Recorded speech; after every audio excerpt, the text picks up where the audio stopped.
ആദരണീയരായ സഹോദരന്മാരെ, സഹോദരികളെ, നമ്മുടെ ജീവിതത്തിൽ ഒരിക്കൽ കൂടി ഇങ്ങനെ ഒരു ഈദ്ഗാഹിൽ ഒത്തൊരുമിക്കാനുള്ള സൗഭാഗ്യം പ്രപഞ്ച സ്രഷ്ടാവായ അല്ലാഹു നമുക്ക് നൽകി.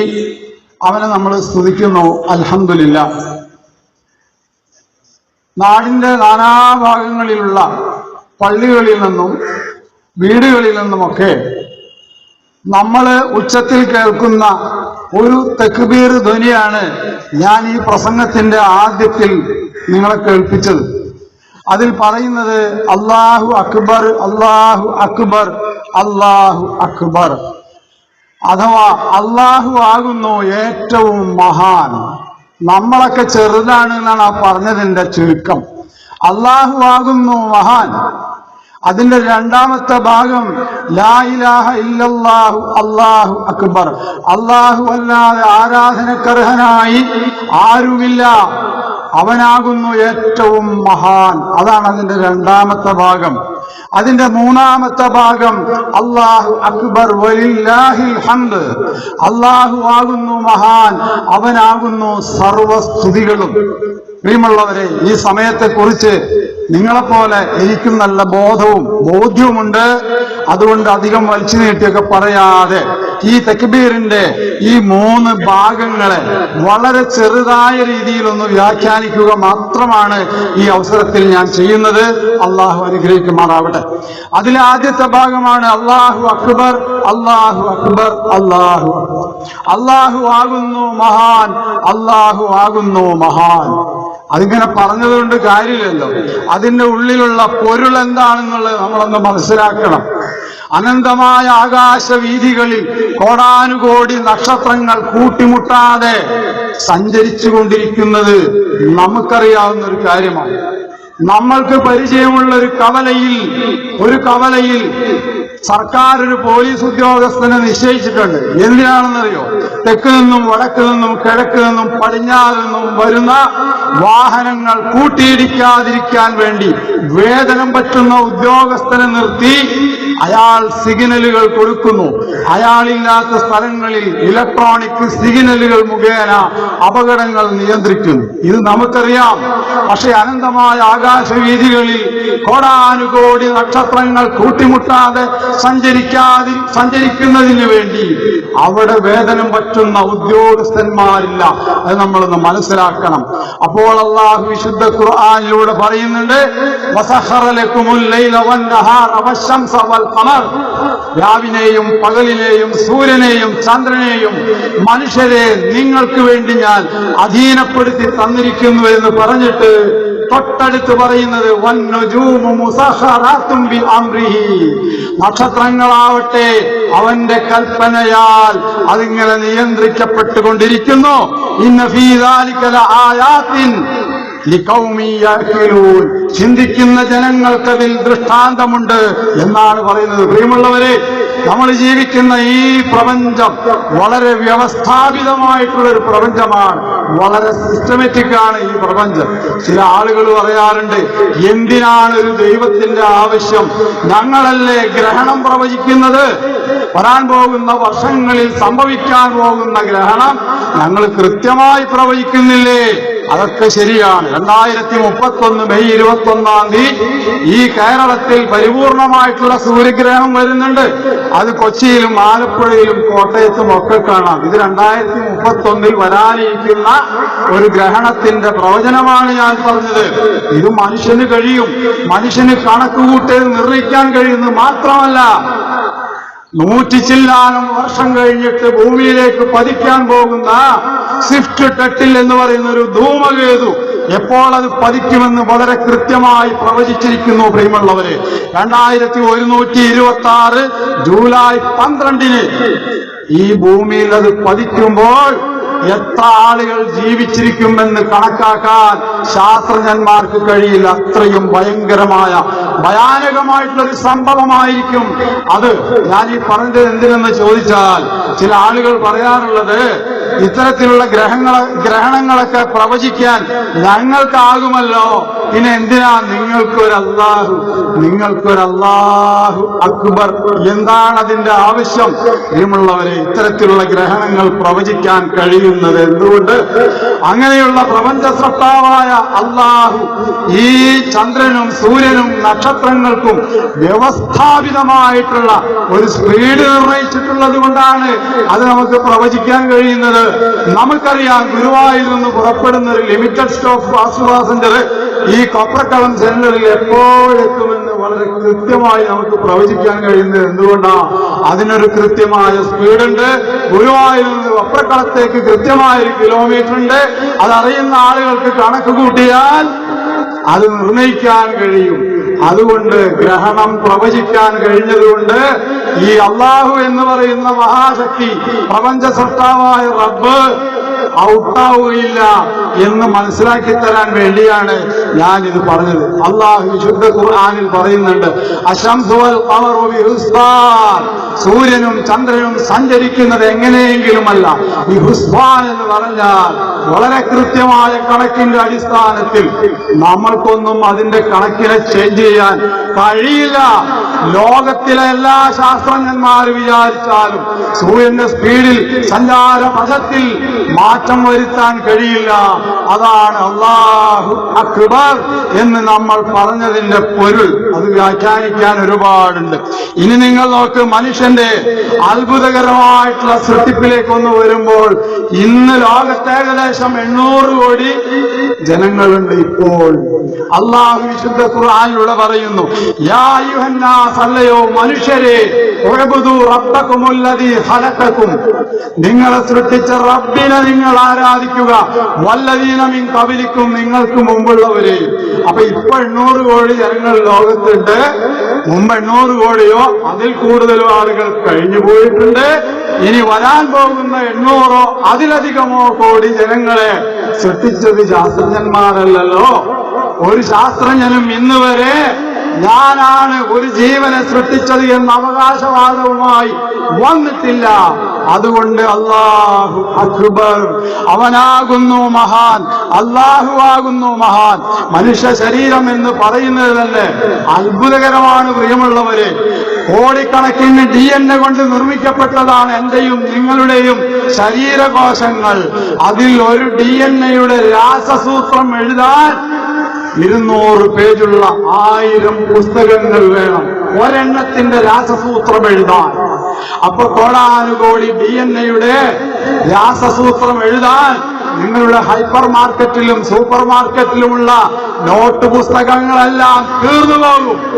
അത്രയും മഹത്തരമാണ് ഈ മനുഷ്യന്റെ സൃഷ്ടിപ്പ് എന്ന് പറയുന്നത്. എന്തിനാണെന്നറിയോ ഇത് സ്ട്രെസ് ചെയ്ത് പറയുന്നത്? ഇപ്പോ ചില ആളുകൾ ദൈവത്തിന് പറ്റിയ അമളി എന്ന പേരിൽ യൂട്യൂബിൽ ചില വീഡിയോകൾ ഇറക്കിയിട്ടുണ്ട്. അതായത് ദൈവത്തിന്റെ ഈ സൃഷ്ടിപ്പിൽ അവന് കുറെ അമളികൾ പറ്റിയിട്ടുണ്ട് എന്ന് പറഞ്ഞിട്ട് അവർ ഉദാഹരണമായിട്ട് കുറെ കാര്യങ്ങൾ പറയുന്നുണ്ട്. തീർച്ചയായും മണ്ടത്തരങ്ങളാണ്. അള്ളാഹുവിനോടുള്ള ഈ അമർഷം മൂത്തിട്ട് ഒരു ചെറുപ്പക്കാരൻ 14 സർജറികൾ ചെയ്തിട്ട്, ഒരു സർജറിക്ക് എത്ര ചെലവ് നിങ്ങൾക്കറിയാലോ? 14 സർജറികൾ ചെയ്തിട്ട് ആ ചെറുപ്പക്കാരന്റെ മുഖത്തിന്റെ പകുതി പുലിയുടെ മുഖവും പകുതി മനുഷ്യന്റെ മുഖവുമാക്കി കൊടുത്തു. അതിന് ആ വിദ്യാഭ്യാസമുള്ള സർജൻ കൂട്ടുനിന്നു എന്നുള്ളതാണ് സത്യം. ഇപ്പോൾ ആ ചെറുപ്പക്കാരൻ അവന്റെ മുഖം പഴയതുപോലെ ആകാൻ വേണ്ടി ആഗ്രഹിക്കുന്നു. അല്ലാഹു മനുഷ്യനെ സൃഷ്ടിച്ചത് സുന്ദരമായ രീതിയിലാകുന്നു എന്നാണ് വിശുദ്ധ ഖുർആൻ പറഞ്ഞത്. എന്തിനാ ചെറുപ്പക്കാരൻ ഈ 14 സർജറി നടത്തിയിട്ട് അവന്റെ മുഖം പകുതി പുലിയുടേതും പകുതി മനുഷ്യന്റേതുമാക്കിയതെന്ന് അറിയാം നിങ്ങൾക്ക്? ഗിന്നസ് ബുക്കിൽ പേര് വരാൻ, അമേരിക്കയിൽ സൂക്ഷിച്ചിട്ടുള്ള ഗിന്നസ് ബുക്കിൽ അവന്റെ പേര് വരാൻ വേണ്ടി മറ്റൊരു ബിരുദൻ അവന്റെ നാവിനെ 2ആയി പിളർന്നു, അതും സർജറി വഴി. എന്തിനാണെന്നറിയോ? സംസാരിക്കുമ്പോൾ നാവിന്റെ പകുതി ഒരു ഭാഗത്തേക്കും പകുതി മറുഭാഗത്തേക്കും നീങ്ങിയിട്ട് ആശ്ചര്യം ജനിപ്പിക്കാൻ വേണ്ടി അവനും കയറിക്കൂടണം. എവിടെ? ഗിന്നസ് ബുക്കിൽ. അല്ലാഹു വിശുദ്ധ ഖുർആനിലൂടെ പറഞ്ഞു, അലം നജ്അൽ ലഹു ഐനൈൻ, മനുഷ്യരെ നിങ്ങൾക്ക് 2 കണ്ണുകൾ ഞാൻ നൽകിയില്ലേ? വലിസാനൻ, ഒരു നാവ് അതിനെ പിളർത്തേണ്ട ഒരു കാര്യവും നിനക്കില്ല. വലിസാനൻ, ഒരു നാവും നിനക്ക് നൽകിയില്ലേ. വശഫത്തൈനി, രണ്ട് ചുണ്ടുകളും അള്ളാഹു നിനക്ക് നൽകിയില്ലേ എന്ന് അള്ളാഹു വിശുദ്ധ ഖുർആനിലൂടെ ചോദിച്ചു. അപ്പോൾ ഈ മനുഷ്യന്റെ സൃഷ്ടിപ്പ് എന്ന് പറയുന്നത് അത്യത്ഭുതകരമായിട്ടുള്ള ഒന്നാകുന്നു. അതാണ് അല്ലാഹു അക്ബർ എന്ന് പറയുന്ന ആ തക്ബീർ ധ്വനിയുടെ പൊരുൾ. ഒരു ശിശുവിന്റെ, ജനിച്ചു വീഴാൻ പോകുന്ന ഒരു ശിശുവിന്റെ വളർച്ചയ്ക്ക് ആവശ്യമായിട്ടുള്ള A to Z മൂലകങ്ങൾ അടങ്ങിയിട്ടുള്ള അമ്മിഞ്ഞ പാല് ഒരു മാതാവിന്റെ ശരീരത്തിൽ ഒരുക്കിയ ആ പടച്ചതമ്പുരാൻ, അവനാണ് അല്ലാഹു അക്ബർ. ആ അമ്മിഞ്ഞ പാലിനോളം ശ്രേഷ്ഠതയുള്ള ഒരാഹാരവും ഒരു ശാസ്ത്രജ്ഞനും ഒരു ഡോക്ടറും ഇന്ന് വരെ കണ്ടെത്തിയിട്ടില്ല.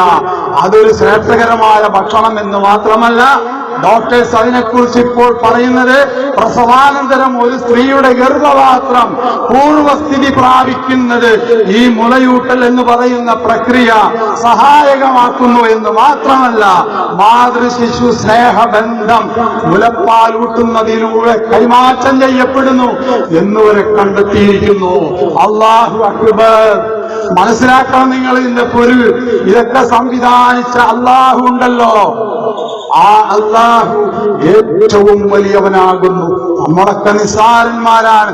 ഞാൻ വലിച്ചു നീട്ടി പറയുന്നില്ല, ആമുഖമായി പറഞ്ഞു. അപ്പൊ നമ്മുടെ തക്ബീറിന്റെ ആദ്യത്തെ ഭാഗം ഞാൻ പറഞ്ഞു കഴിഞ്ഞു.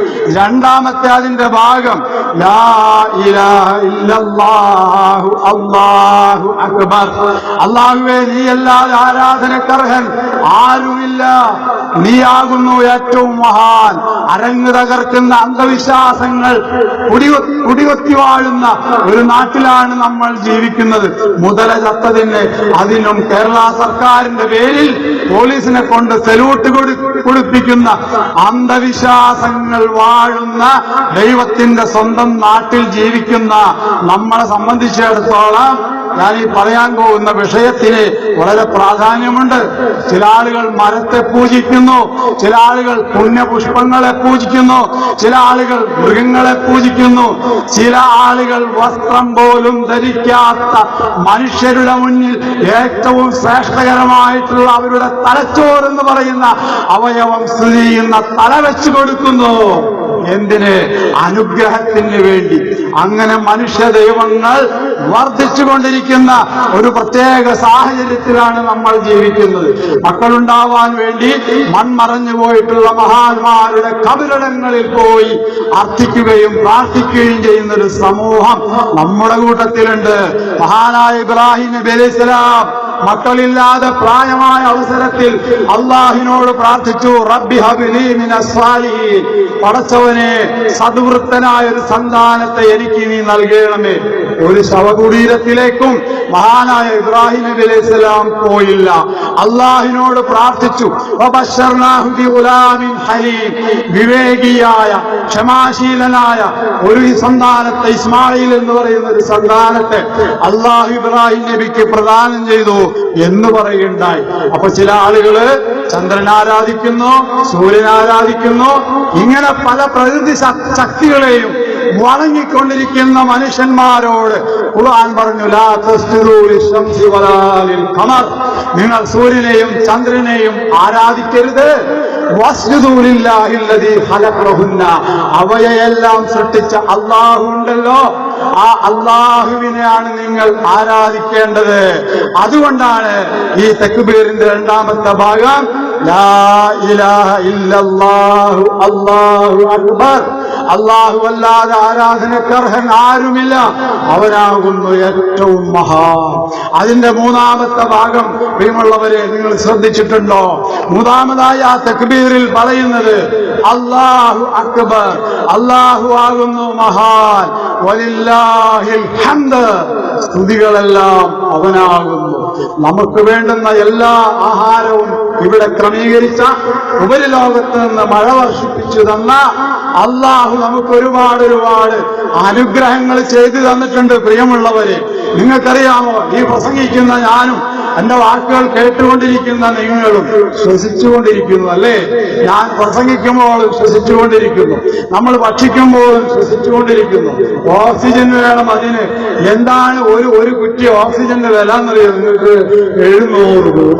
വിദഗ്ധരായ ആളുകൾ പറയുന്നത് ഒരു മനുഷ്യൻ അവന്റെ ജീവിതത്തിൽ 3 സിലിണ്ടർ ഓക്സിജൻ അകത്താക്കുന്നു. 700 × 3 എത്രയായി? 2100 രൂപയുടെ ഓക്സിജൻ നിങ്ങൾ വിശ്വസിച്ചാലും ഇല്ലെങ്കിലും നിങ്ങൾ അകത്താക്കുന്നുണ്ട്. അതിനെ 365 കൊണ്ടൊന്ന് ഗുണിച്ചു നോക്കിയാൽ 7,66,500 രൂപയുടെ ഓക്സിജൻ ഇന്ന് രാത്രി കിടക്കുന്നതിന് മുമ്പ് നമ്മൾ ഓരോരുത്തരും അകത്താക്കുന്നുണ്ട്. ഇത് പറഞ്ഞാൽ നിങ്ങൾക്ക് വിശ്വാസം വരില്ല. അള്ളാഹു എല്ലാവരെയും കാത്തുരക്ഷിക്കുമാറാവട്ടെ.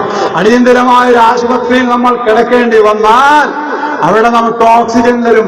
അരമണിക്കൂർ, 1 മണിക്കൂർ. അതിന്റെ ബില്ലടക്കാതെ അവര് നമ്മളെ വിടില്ല. അപ്പോൾ 7 ലക്ഷത്തി ചില്ലാനം രൂപയുടെ ഓക്സിജൻ നമ്മൾ അകത്താക്കിയിട്ട് അൽഹംദുലില്ലാഹ്, പടച്ചവനെ നിനക്കാകുന്നു സർവസ്തുതിയും നിന്ന് ഈ ഈദ്ഗാഹിൽ വന്നിട്ട് ഇതിന്റെ പൊരുൾ മനസ്സിലാക്കി പറയാൻ നിങ്ങൾക്ക് കഴിഞ്ഞില്ലെങ്കിൽ എത്ര തക്ബീർ മുഴക്കിയിട്ട് എന്താ കാര്യം? പ്രിയമുള്ളവർ, നമുക്കെല്ലാവർക്കും അല്ലാഹു ഒരുപാട് അനുഗ്രഹങ്ങൾ, നല്ലൊരു വീട് നൽകി, നല്ല മക്കളെ നൽകി, നല്ല ആരോഗ്യമുള്ള കിഡ്നി നൽകി, സുരക്ഷിതമായ ഹൃദയം നൽകി. ഞാൻ ഈ പറയുന്നതൊക്കെ ഇല്ലേ നിങ്ങൾ ചിന്തിച്ചോ? ഇതിനൊക്കെ നമ്മൾ നന്ദി കാണിക്കണ്ടേ? അതാണ് ലില്ലാഹിൽ ഹംദ്. അല്ലാഹു അക്ബർ വലില്ലാഹിൽ ഹംദ്. അല്ലാഹു മഹാനാകുന്നു, അവനാകുന്നു സർവസ്തുതിയും. ശ്വാസകോശ സംബന്ധമായ രോഗം പിടിച്ചിട്ട് 10-17 വയസ്സുള്ള ഒരു പെൺകുട്ടിയെ ഡോക്ടർമാരെല്ലാവരും കൂടി നോക്കി ചികിത്സിച്ചിട്ട് എല്ലാ ഡോക്ടർമാരും ഒരേ സ്വരത്തിൽ പറഞ്ഞു, ഈ കുട്ടിക്ക് തുടർന്ന് ജീവിക്കണമെങ്കിൽ ബിഗ് പാപ്പ് എന്ന് പറയുന്ന ഒരു ഉപകരണം ഈ കുട്ടിയുടെ തോളിലിട്ട് കൊണ്ടു നടക്കണം. മൊബൈലിലെ ചാർജർ പോലെയുള്ള ഒരു ചെറിയ മെഷീൻ. എന്തിനാ? അവളുടെ ശ്വാസോച്ഛ്വാസം അവൾക്ക് സ്വമേധയാ സാധിക്കുന്നില്ല. ശ്വാസകോശത്തിന് ബുദ്ധിമുട്ടായതുകൊണ്ട് ബിഗ് പാപ്പ് എന്ന് പറയുന്ന ഒരു ഉപകരണം കൂടാതെ പറ്റില്ല. നിങ്ങൾ വിചാരിക്കുന്ന നിസ്സാരമായ ഒരു കളിയാണ്. ആ ബിഗ് പാപ്പ് എന്ന് പറയുന്ന ആ ഉപകരണത്തിന്റെ വില എത്ര ആണെന്ന് നിങ്ങൾക്കറിയാമോ? ആ ഉപകരണത്തിന്റെ വില 3,70,500 രൂപ.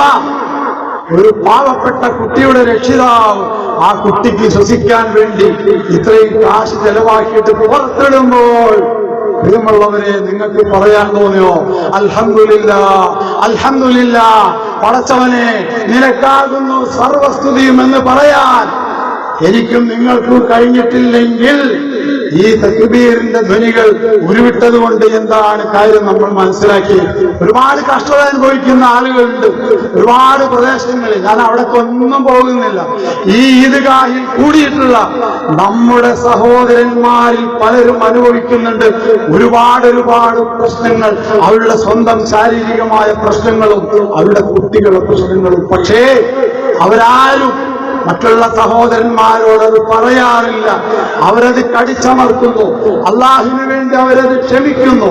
ഒരുപാട് അനുഗ്രഹങ്ങൾ അള്ളാഹു നമുക്ക് നൽകിയിട്ടുണ്ടെന്നുള്ളത് നമുക്ക് മനസ്സിലാക്കണമെങ്കിൽ നമ്മളൊന്ന് പുറത്തിറങ്ങണം. പ്രിയമുള്ളവരെ, അവരനുഭവിക്കുന്ന ത്യാഗങ്ങൾ നമ്മൾ മനസ്സിലാക്കണം. അതാണ് അതിന്റെ 3ാമത്തെ ഭാഗം. ഞാൻ നിർത്തുന്നു. അസ്തമിച്ചുകൊണ്ടിരിക്കുന്ന സ്നേഹമാണ് മറ്റൊരു വിഷയം ഈ പെരുന്നാൾ സുദിനത്തിൽ ഓർമ്മപ്പെടുത്താനുള്ളത്. അസ്തമിച്ചുകൊണ്ടിരിക്കുകയാണ് സ്നേഹം. പണ്ടുകാലത്തൊക്കെയുള്ള ആളുകൾ തമ്മില് വളരെ സ്നേഹമുണ്ടായിരുന്നു. നിങ്ങൾക്കറിയാം, പഴുവിലും അതുപോലെയുള്ള വിദൂരമായ സ്ഥലങ്ങളിൽ നിന്ന് നമ്മുടെ വീടുകളിലേക്ക്, ബന്ധപ്പെട്ട ആളുകളുടെ വീടുകളിലേക്ക് സൈക്കിൾ ചവിട്ടിയിട്ട് സ്നേഹപ്പെട്ടവരുടെ, ബന്ധപ്പെട്ടവരുടെ വിശേഷങ്ങൾ അറിയാൻ അവര് വന്നിരുന്നു. ഇപ്പോൾ നമുക്ക് നേരമില്ല. കാരണം ഇതൊരു പുതിയ യുഗമാണ്. നമ്മൾ കാണുമ്പോൾ അസ്സലാമു അലൈക്കും വഅലൈക്കും അസ്സലാം എന്ന് പറയുന്നു എന്നല്ലാതെ അതിനപ്പുറത്ത് സ്നേഹബന്ധങ്ങളില്ല. വാപ്പയും മകനും മിണ്ടിയിട്ട് വർഷങ്ങളേറെയായി. ഒന്നും എന്നെ സംബന്ധിച്ച് നിങ്ങൾ വിചാരിക്കരുത്. ഇതൊക്കെ പല സ്ഥലങ്ങളിലും നടന്നുകൊണ്ടിരിക്കുന്ന കാര്യങ്ങളാണ്. കൊലപാതകങ്ങൾ അതിന്റെ വഴിക്കത് നടക്കുന്നു. അച്ഛനെയും അമ്മയെയും നൊന്ത് പ്രസവിച്ച അമ്മയെയും ഒക്കെ നിഷ്ഠൂരമായി കൊന്നിട്ട് അമേരിക്കക്കാരൻ കണ്ടുപിടിച്ച JCB വിളിച്ചു വരുത്തിയിട്ട് അച്ഛന്റെയും അമ്മയുടെയും മൃതശരീരം മണ്ണിൽ കുഴിച്ചിട്ടപ്പോൾ കൈ പുറത്തായിട്ട് മണം വന്നപ്പോഴാണ് ആളുകൾ അറിയുന്നത് ഇവര് നാട് വിട്ടുപോയതല്ല, മരിച്ചതാണ്, കൊല ചെയ്യപ്പെട്ടതാണ്. അങ്ങനെയാണ് ഇവരെ കൊന്നു എന്നുള്ള വാർത്ത അറിയുന്നത്. ഇതെവിടെയാണ്? നമ്മുടെ ദൈവത്തിന്റെ സ്വന്തം നാട്ടിൽ. ഇങ്ങനെ ഒരുപാട് കാര്യങ്ങളുണ്ട്, അത് പറയാൻ നിന്നാൽ അതെന്ന് വലിയൊരു വിഷയമായി മാറും. അപ്പോൾ സ്നേഹം അസ്തമിച്ചുകൊണ്ടിരിക്കുന്ന ഈ പ്രത്യേക സാഹചര്യത്തിൽ അത് നമുക്കൊന്ന് തിരിച്ചു പിടിക്കണം. അതിനാണ് ഈ പെരുന്നാൾ. അതുകൊണ്ട് നമ്മൾ അതിനെ തിരിച്ചു പിടിക്കണം സഹോദരന്മാരെ. ചില കാര്യങ്ങൾ മാത്രം പറഞ്ഞുകൊണ്ട് അവസാനിപ്പിക്കും. മഹാനായ നബി തിരുമേനി സല്ലല്ലാഹു അലൈഹി വസല്ലമ ഒരിക്കൽ തന്റെ അനുചരന്മാരോട് പറഞ്ഞു, എന്റെ അടുത്തവരെ കാണാൻ എനിക്ക് കൊതിയാകുന്നു എന്നാ പറഞ്ഞത്. എന്റെ അടുത്തവരെ കാണാൻ എനിക്ക് കൊതിയാകുന്നു. അപ്പൊ സഹാബികൾ പറഞ്ഞു, ഞങ്ങളല്ലേ അടുത്തവർ ഞങ്ങളല്ലേ നബിയെ? അല്ല, അന്തും അസ്ഹാബി, നിങ്ങൾ എന്റെ സഹാബി വര്യന്മാരാണ്. അടുത്തവരാരെന്നറിയോ? അവർ വന്നിട്ടില്ല, അവരിവിടെ വന്നിട്ടില്ല ഈ ഭൂമിയിൽ. പ്രിയമുള്ളവരെ, വരാൻ പോകുന്നൊരു തലമുറയെ കാണാൻ കൊതിക്കുന്ന പ്രവാചകൻ സല്ലല്ലാഹു അലൈഹി വസല്ലമയാണ് സ്നേഹത്തിന്റെ പ്രതീകം. നമുക്ക് നമ്മുടെ തൊട്ടടുത്ത് നമസ്കരിക്കുന്ന അടുത്തും വലത്തും നിൽക്കുന്ന ആളെ കണ്ടുകൂടാ. അള്ളാഹുവിന്റെ റസൂൽ പറയാണ്, വരാൻ പോകുന്ന ഒരു തലമുറയെ കാണാൻ എനിക്ക് കൊതിയാകുന്നു എന്ന്. നമ്മുടെ സഹോദരന്മാരുടെയൊക്കെ ചില വായിൽ നിന്ന് വരുന്ന ചില വാക്കുകളൊക്കെ കേട്ടാൽ ഇവർക്ക് ഏത് ലോകത്താ ജീവിക്കണമെന്ന് തോന്നിപ്പോകും. ഞാൻ മരിച്ചാൽ എന്റെ മയ്യത്ത് കാണിക്കരുന്ന് പറഞ്ഞൊരാളെ എനിക്ക് ഓർമ്മ വരാണ്. ഇയാൾ മരിച്ചാൽ ഇയാളുടെ മയ്യത്ത് കാണിക്കരുതെന്ന് അത്രയും ദേഷ്യമാണെന്ന് അവനോട്. പ്രിയമുള്ള സുഹൃത്തെ, നീ മരിച്ചാൽ നിന്റെ മയ്യത്ത് ആൾക്കാർക്ക് കാണിക്കാൻ പറ്റുന്നത് എന്തായി ഉറപ്പ്? നീയാണോ മരിക്കുക? നിനക്ക് ദേഷ്യമുള്ള ഒരാളാണോ മരിക്കുക എന്ന് എങ്ങനെ നമുക്കറിയാൻ പറ്റും? അതുകൊണ്ട് പ്രിയമുള്ളവര്, നമ്മുടെ ആ മരണം എന്ന് പറയുന്നുണ്ടല്ലോ, വളരെ പെട്ടെന്നായിരിക്കും. അത് നമ്മൾ കണ്ടതാണത്. കുവൈത്തിൽ ഫ്ലാറ്റിന്റെ മുകളിൽ ആ പാവങ്ങൾ ഉറങ്ങിക്കെടുക്കുകയായിരുന്നു. അവരൊരിക്കലും അത് പ്രതീക്ഷിച്ചിട്ടേയില്ല. അടിയിൽ നിന്ന് സിലിണ്ടർ പൊട്ടിത്തെറിച്ചിട്ട് 49 or 50 ആളുകളാണ് മരണപ്പെട്ടത്. ഇങ്ങനെയൊക്കെ ആയിരിക്കും അത് സംഭവിക്കുക. ഖുർആൻ പറഞ്ഞതാണ്, ഒരു സഹോദരനോട് ഒരു വസിയത്ത് പറയാൻ നേരം കിട്ടൂല. അതുകൊണ്ട് നമ്മൾ ആ സ്നേഹത്തിനെ ഒന്ന് തിരിച്ചു പിടിക്കണം. ഈ പെരുന്നാൾ ഗാഹിലേക്ക് പോകുമ്പോൾ ഒരു വഴിയിലൂടെ പോകണമെന്നും മറ്റൊരു വഴിയിലൂടെ തിരിച്ചു പോകണമെന്നും നബി സല്ലല്ലാഹു അലൈഹി വസല്ലം പറഞ്ഞത് എന്തിനാണെന്നറിയോ? പുതിയ ആളുകളെ കാണാനാ. ഒരു വഴിയിലൂടെ പോകുമ്പോ ഒരേ ആളുകളല്ലേ നമ്മൾ കാണുള്ളൂ. തിരിച്ചു പോകുമ്പോ വേറെയും കുറെ പുതിയ ആൾക്കാരെ കാണാൻ പറ്റൂലേ? അതിനു വേണ്ടിയിട്ടാ പ്രിയമുള്ളത്. ഞാൻ നിർത്തുന്നു. ഈ പെരുന്നാൾ ആഘോഷത്തിന്റെ ദിനമാകുന്നു. ചെറിയ ചെറിയിട്ടുള്ള ആഘോഷങ്ങൾ, അള്ളാഹു അനുവദിച്ചിട്ടുള്ള ആഘോഷങ്ങൾ നമുക്കാകാം. നബി തിരുമേനി സല്ലല്ലാഹു അലൈഹി വസല്ലമയുടെ കാലത്ത് നജ്റാൻ എന്ന് പറയുന്ന സ്ഥലത്ത് നിന്ന് വന്ന ഒരു കളി സംഘം മദീനയുടെ പള്ളിയുടെ മുറ്റത്ത് കളിക്കുകയായിരുന്നു. അപ്പോൾ നബി തിരുമേനി സല്ലല്ലാഹു അലൈഹി വസല്ലമയുടെ ചുമലിലൂടെ ആയിഷ റളിയല്ലാഹു അൻഹ ഭാര്യക്ക് ആ കളി കാണാനുള്ള സൗകര്യം ചെയ്തു കൊടുത്തപ്പോൾ മഹാനായ ഉമറുൽ ഫാറൂഖ് എന്ന് പറയുന്ന അനുചരൻ നിലത്ത് നിന്ന് കല്ലുകൾ പറക്കി ആ കളിക്കാരെയും കാണുന്നവരെയും എറിയാൻ ശ്രമിച്ചു. കാരുണ്യത്തിന്റെ പ്രവാചകൻ പറഞ്ഞു, ദഅഹും യാ ഉമർ, ഉമറെ അവരെ വിട്, ഹാദാ ഈദുന, ഇന്ന് പെരുന്നാളല്ലേ, അവര് കളിക്കട്ടെ എന്ന് ഉമർ റളിയല്ലാഹുവിനോട് പറയണ്ടായി. അപ്പൊ ദീൻ എന്ന് പറയുന്നത് ഉത്സാഹക്കുന്ന ഒരു കാര്യമല്ല. അപ്പൊ അതുകൊണ്ട് നമുക്ക് പാടാം, പാട്ടുകൾ പാടാം, അള്ളാഹു വിരോധിക്കാത്ത ആഘോഷങ്ങളിൽ മുഴുകാൻ ഒക്കെ ചെയ്യാം. അതുകൊണ്ട് ഞാൻ നിർത്തുന്നു സഹോദരന്മാരെ. ഇതൊക്കെയാണ് ആ തക്ബീറിന്റെ ഒരു നമ്മളിൽ ആരൊക്കെ അടുത്ത ഒരു ഈദ്ഗാഹിന് അല്ലെങ്കിൽ അടുത്തൊരു വക്ത നമസ്കാരത്തിനുണ്ടാകും എന്ന് പ്രവചിക്കാൻ കഴിയുന്ന ആരും നമ്മുടെ കൂട്ടത്തിലില്ല. എന്റെ പോക്കറ്റിലുണ്ട് മൊബൈൽ, നിങ്ങളുടെ ഓരോരുത്തരുടെയും കയ്യിലുണ്ട് മൊബൈൽ. ഞാൻ ചോദിക്കുന്നു, നിങ്ങളുടെ പോക്കറ്റിൽ കിടക്കുന്ന മൊബൈലിൽ വരുന്ന അടുത്തൊരു കോള് നിങ്ങൾക്ക് സന്തോഷം തരുന്ന ഒരു കോളാണോ അതോ നിങ്ങളെ വിഷമിപ്പിക്കുന്ന ഒരു കോളാണോ എന്ന് പറയാൻ ഇവിടെ ആർക്ക് കഴിയില്ല സഹോദരന്മാരെ. തൊട്ടടുത്ത നിമിഷത്തിൽ എന്ത് സംഭവിക്കും നമുക്ക് കഴിയില്ല. അതുകൊണ്ട് അള്ളാഹു നമുക്ക് നൽകിയിട്ടുള്ള അനുഗ്രഹത്തിന് നന്ദി പ്രകാശിപ്പിച്ചുകൊണ്ട് ജീവിക്കുന്ന സാലിഹീങ്ങളായ ആളുകളുടെ കൂട്ടത്തിൽ അള്ളാഹു എന്നെയും നിങ്ങളെയും ഉൾപ്പെടുത്തി അനുഗ്രഹിക്കുമാറാവട്ടെ. നമ്മിൽ നിന്ന് വന്നു പോയിട്ടുള്ള തെറ്റുകുറ്റങ്ങളെ അള്ളാഹു നമുക്ക് പുറത്ത് മാപ്പാക്കി തരുമാറാവട്ടെ. നമ്മുടെ മക്കളിൽ നിന്ന് അള്ളാഹു നമ്മൾക്ക് കൺകുളിർമ നൽകി രണ്ട് ലോകത്തും അള്ളാഹു നമുക്ക് സന്തോഷം നൽകി അനുഗ്രഹിക്കുമാറാവട്ടെ. നമ്മുടെ മാതാപിതാക്കൾ, അസുഖമായി കിടക്കുന്ന നമ്മുടെ ബന്ധുമിത്രാദികൾ, അവരുടെയൊക്കെ ശാരീരികമായിട്ടുള്ള സൗഖ്യം അള്ളാഹു വീണ്ടെടുത്തു കൊടുക്കുമാറാവട്ടെ. അള്ളാഹുവെ, പ്രകൃതി ദുരന്തങ്ങളിൽ നിന്നും മാരകമായേക്കാവുന്ന രോഗങ്ങളിൽ നിന്നുമൊക്കെ ഞങ്ങളെയും ഞങ്ങളുടെ സുഹൃത്തുക്കളെയും ഞങ്ങൾ സ്നേഹിക്കുന്ന എല്ലാവരെയും നീ കാത്തുരക്ഷിക്കണേ തമ്പുരാനെ. അല്ലാഹുമ്മ ഗ്ഫിർ ലിൽ മുഅ്മിനീന വൽ മുഅ്മിനാത്ത് والمسلمين والمسلمات الأحياء منا والأموات إنك مجيب الدعوات يا قاضي الحاجات. ربنا آتنا في الدنيا حسنة وفي الآخرة حسنة وقنا عذاب النار.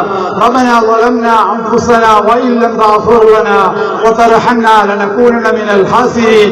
ربنا تقبل منا إنك أنت السميع العليم وتب علينا إنك أنت التواب الرحيم. وآخر دعوانا أن الحمد لله رب العالمين.